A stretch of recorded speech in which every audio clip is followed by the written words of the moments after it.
আসসালামু আলাইকুম। সুপ্রিয় দর্শক, আজ আমি যে বিষয়টা নিয়ে আলোচনা করতে চাই আপনাদের সামনে, বিষয়টা আপনারা এর মধ্যে অবগত আছেন নিশ্চয়ই। কারণ সামাজিক যোগাযোগ মাধ্যমে এ নিয়ে বেশ লেখালেখি হয়েছে, এমনকি দুই পক্ষই তাদের অবস্থান তুলে ধরেছেন। বলছিলাম, এনসিপির মুখ্য সংগঠক উত্তরাঞ্চলের এনসিপির অন্যতম একজন নেতা, জুলাই আগস্ট যে অভ্যুত্থান হয়েছে সেই গণ অভ্যুত্থানের সামনের দিকের একজন নেতৃত্বদানকারী তরুণ সাজ্জাদ আলমের কথা, এবং তার বিপরীতে যিনি দাঁড়িয়েছেন গণ অধিকার পরিষদের সাধারণ সম্পাদক, একসময়ের ছাত্রনেতা রাশেদ খান। রাশেদ খান এবং সাজ্জাদ আলম দুজনেই বাংলাদেশের রাজনীতিতে এখন পরিচিত মুখ। তাদের রাজনৈতিক যে কার্যকলাপ কিংবা রাজনীতি, বাংলাদেশের রাজনৈতিক অঙ্গনে তাদের যে বিচরণ, সেই দিক থেকে সম্প্রতি গত 2-3 দিন ধরে ওনারা একে অন্যের বিরুদ্ধে সামাজিক যোগাযোগ মাধ্যমে লিখছেন, অভিযোগ করছেন। রাশেদ খান অভিযোগ করছেন সার্জিসের বিরুদ্ধে, সার্জিসও রাশেদ খানকে চ্যালেঞ্জ করছেন। এই বিষয়গুলো আসলে এক ধরনের পারসেপশন তৈরি করছে সাধারণ মানুষের মধ্যে, যে আসলে ছাত্র নেতাদের মধ্যে তাহলে কি হলো। যেই ঐক্যের মাধ্যমে জুলাই আগস্ট বিপ্লবের মতো একটি রাজনীতির ইতিহাসে যে ধরনের মাইলফলক স্বাক্ষর সূচিত হয়েছে, সেটি যেন অনেকটাই ম্রিয়মাণ হতে চলেছে এ ধরনের কাদা ছোড়াছুড়িতে। আমি একটু মূল প্রসঙ্গে যাওয়ার আগে তাদের বিষয়গুলো একটু আপনাদেরকে আবারও মনে করিয়ে দিতে চাই। যেমন সাজ্জাদ আলমের বিরুদ্ধে রাশেদ খানের অভিযোগ হচ্ছে দুর্নীতির অভিযোগ, এমনকি স্বেচ্ছাচারিতার অভিযোগ, বাণিজ্যের অভিযোগ। এই অভিযোগটা উনি করেছেন সামাজিক যোগাযোগ মাধ্যমে, ওনার বিভিন্ন বক্তব্যের মাধ্যমে। তার বিপরীতে সাজ্জাদ আলম তার স্ট্যাটাসে বলেছেন যে তার অবস্থান তুলে ধরেছেন। রাশেদ খানকে উনি চ্যালেঞ্জ করেছেন যে তার বিরুদ্ধে যে অভিযোগগুলো রাশেদ খান আনছেন, সেটি যদি তিনি প্রমাণ করতে পারেন তাহলে তিনি রাজনীতি ছেড়ে দেবেন। তো এই যখন অবস্থা, তখন আসলে এই জনসাধারণের মধ্যেও এক ধরনের কৌতূহল সৃষ্টি হয়েছে, আসলে কে সঠিক, রাশেদ খান নাকি সাজ্জাদ আলম। যদিও বিষয়টি তদন্তের দাবি রাখে, এ নিয়ে কোনো সিদ্ধান্ত দেওয়ার অবস্থায় আমরা কেউই নেই।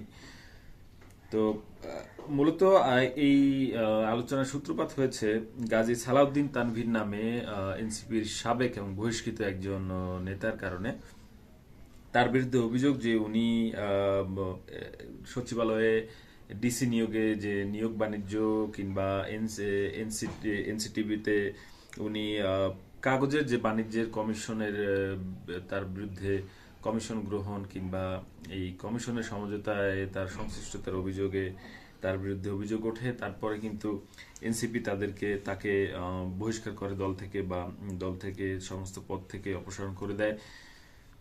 দর্শক, এনসিপির আবির্ভাব কিংবা আত্মপ্রকাশ কিন্তু 2 মাস হয়েছে মাত্র।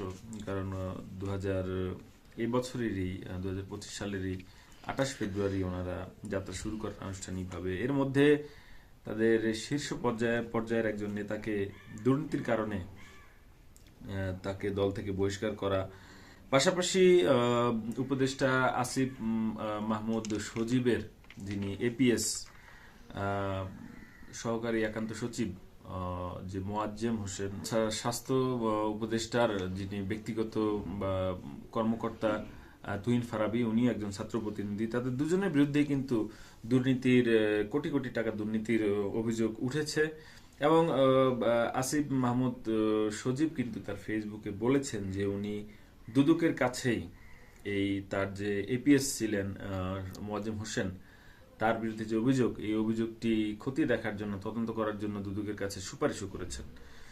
আসলে এই গাজী সালাউদ্দিন তানভীরের কথা বলছিলাম, যে গাজী সালাউদ্দিন তানভীরের সাথে সার্জিস আলম, হাসান আবদুল্লাহদের মতো নেতাদের ঘনিষ্ঠতা, তাদের সখ্যতা, এগুলো নিয়ে অভিযোগ তুলেছেন রাশেদ খান।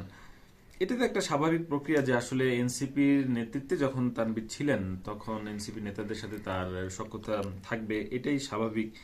তার বিরুদ্ধে যে অভিযোগগুলো ছিল সেই সমস্ত অভিযোগগুলো তদন্তে দাবি রাখেন নিঃসন্দেহে রাশেদ খান, সেটিও দাবি করেছেন। রাশেদ খান এও বলেছেন যে সার্জিস আলমের বিরুদ্ধেও যে অভিযোগগুলো উনি এনেছেন তা যেন তদন্ত কমিটি গঠনের মধ্য দিয়ে তদন্ত করা হয়।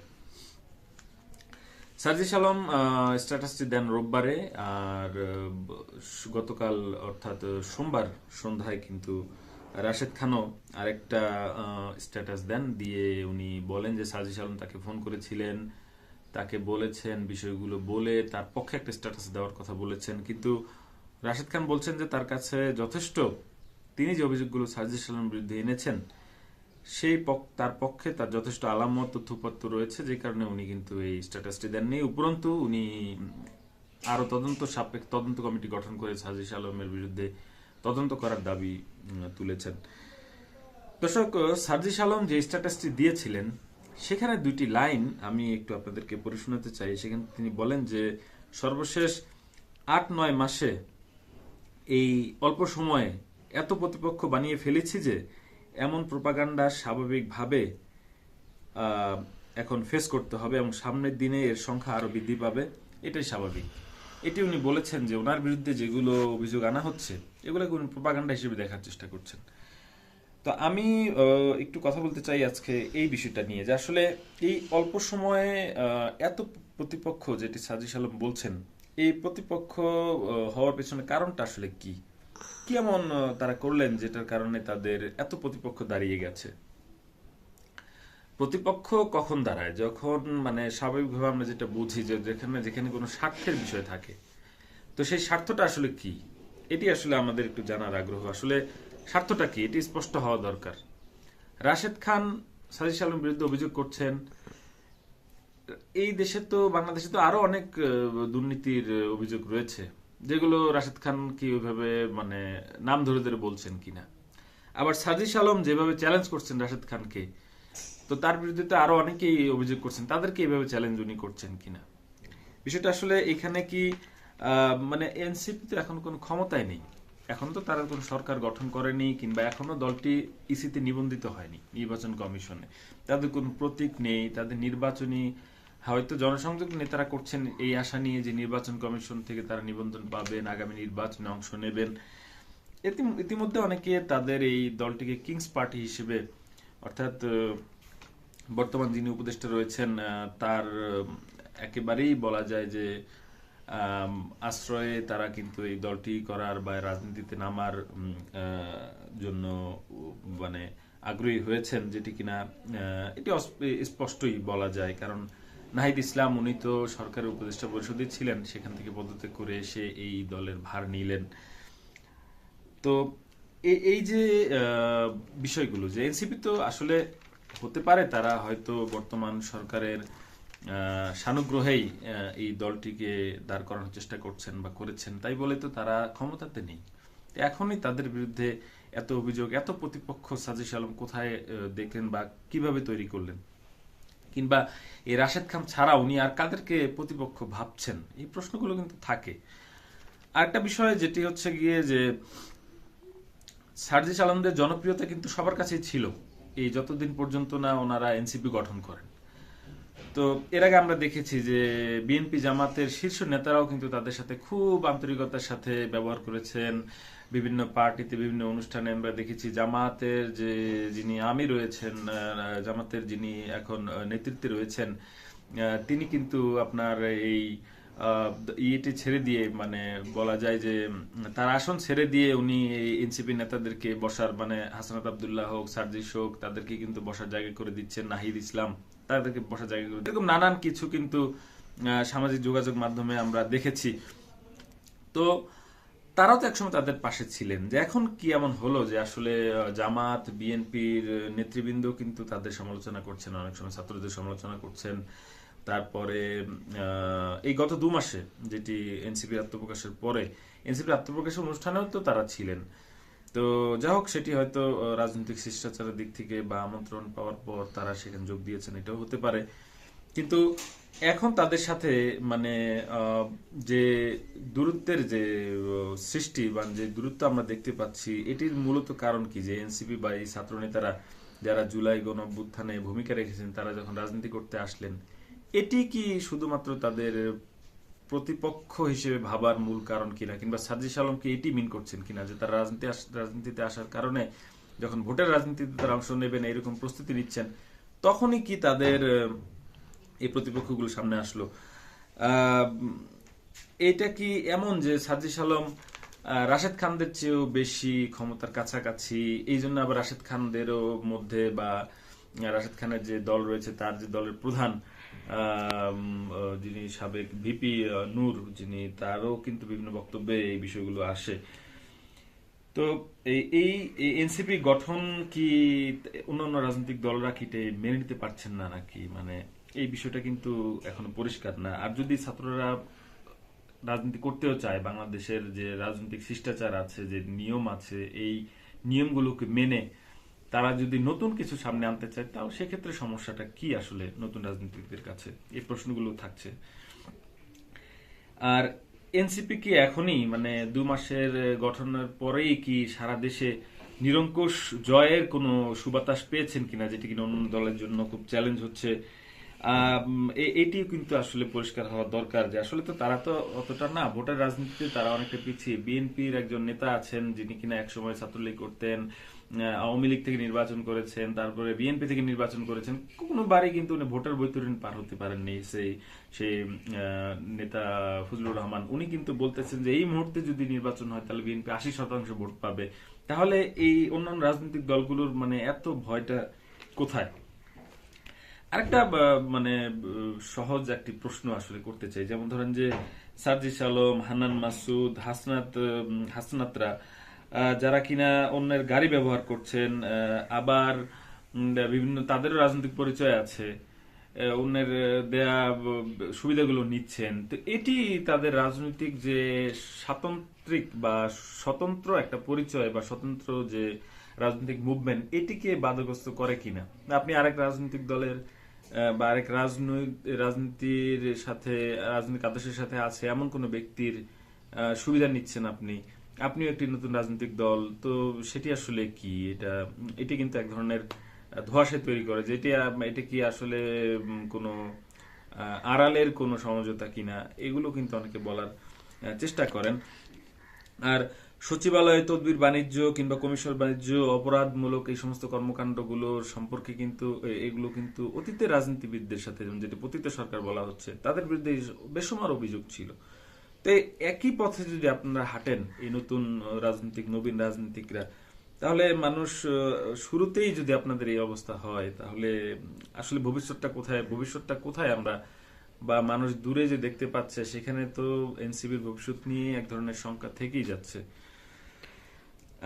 আরেকটা বিষয় আমি একটু বলতে চাই, এটা আপনারা কিভাবে নেবেন আমি জানি না, কিন্তু এটা আমার কাছে মনে হয়েছে দেখে বলি। যেমন ধরেন জুলাই গণ অভ্যুত্থানে তো আরো অনেক রাজনৈতিক মানে আরো অনেক সামনে সারি নেতা আছেন, যে আসিফ মাহমুদ, নাহিদ ইসলাম, হাসনাত আব্দুল্লাহ, তাদের নামে তো এত অভিযোগ আমরা প্রকাশ্যে শুনি না, যতটা কিনা এই যে সার্জিস আলম, কিংবা তানভীর, সালাউদ্দিন তানভীর, মোয়াজ্জেম হোসেন, তুহিন ফারাবি, এদের যেমন নামটি আসছে, সেখানে কিন্তু নাহিদ ইসলাম বা এদের নামটি খুব একটা আসছে না। তো বিষয়টা হচ্ছে গিয়ে যে আপনারা নতুন একটি রাজনৈতিক দল গড়েছেন, সেই রাজনৈতিক দলের এখনো 2 মাস হয়েছে কেবল, এরই মধ্যে মানে আপনারা যদি এত ধরনের বলা যায় যে অভিযোগ, পাল্টা অভিযোগ, কিংবা এত ধরনের বিতর্কের মধ্যে চলে যান, তাহলে আপনার রাজনৈতিক যে বলা যায় সামনের দিকে যে আপনারা এগুবেন, এটা আসলে দুরস্ত কিনা। আর সাধারণ মানুষেরও একটি প্রশ্ন আসলে, সাধারণ মানুষের মধ্যেও তো এই নিয়ে একটা নেতিবাচক তথ্য যাচ্ছে সাধারণ মানুষের মধ্যে, যে এদের মধ্যে বোধহয় একটা সংঘাত শুরু হয়ে গেছে, যেটিকে বলে হালুয়া রুটি ভাগাভাগি। মানে আমি একটু অন্যভাবে বললাম, এটা আপনারা মানে এই ভাষাটাকে এরকম বলে যে হালুয়া রুটির যে ভাগ, এগুলো নিয়ে হয়তো দ্বন্দ্ব শুরু হয়ে গেছে, যে কারণে এই ধরনের অভিযোগ, পাল্টা অভিযোগ হচ্ছে। এগুলো কিন্তু আসলে পরিষ্কার হওয়া দরকার, যেটি কিনা সাজিস আলম তার যে ফেসবুক স্ট্যাটাস, সেখানেও উনি কিন্তু বলেছেন যে উনি এখানে, আমি এটা দিয়ে শেষ করতে চাই আজকের অনুষ্ঠান। উনি বলেছেন যে প্রথমত কেউ এমনও মানে তার বিরুদ্ধে যারা লিখছেন ফেসবুকে সামাজিক যোগাযোগ মাধ্যমে, তাদের বিরুদ্ধে উনি বলছেন যে কয়েকটা ধারণা উনি করেছেন এই সমস্ত অপপ্রচারের মূলে। এমন হতে পারে যারা এগুলো লিখছেন বা বলছেন তাদের কাছে কেউ কোন তথ্য পাঠিয়েছে যেটি কিনা উনি যাচাই বাছাই না করে সোশ্যাল মিডিয়া তুলে ধরছেন। দ্বিতীয়ত, এগুলো তার ব্যক্তিগত জায়গা থেকে অনুমান নির্ভর। তৃতীয়ত, কোনো কিছু হাসিলের উদ্দেশ্য প্রণোদিত হয়ে এই লেখা লিখছে, অথবা রাজনৈতিক ইকুয়েশন সামনে রেখে ইচ্ছাকৃতভাবে প্রশ্নবিদ্ধ করার চেষ্টা করছে।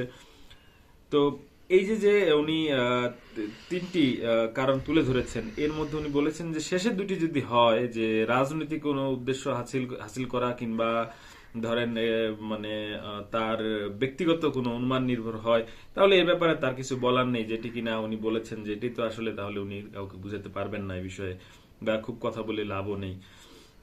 দর্শক, আমরা চাই না যে বাংলাদেশের রাজনীতিতে আগে অতীতের যে সমস্ত কালো অধ্যায়গুলো আমরা পার করে এসেছি তার পুনরাবৃত্তি হোক, নতুন কিছু আসুক। এটি যদি পুরনোদের মাধ্যমেও নতুন কিছু আসে, কিংবা নতুনদের মাধ্যমে নতুন কিছু হয়, একটা পরিবর্তন হওয়া দরকার। কারণ 2024 সালের জুলাই আগস্টে যতগুলো মানুষ শহীদ হয়েছেন, যতগুলো মানুষ পঙ্গু হয়েছেন, যতগুলো পরিবার তাদের স্বজনকে হারিয়েছেন, এগুলো কিন্তু এত সহজেই বিলীন করে দেয়া কিংবা ম্লান হয়ে যায় এমন কোনো কাজে আমাদের লিপ্ত হওয়া ঠিক হবে না। আপনাদেরকে ধন্যবাদ সঙ্গে থাকার জন্য।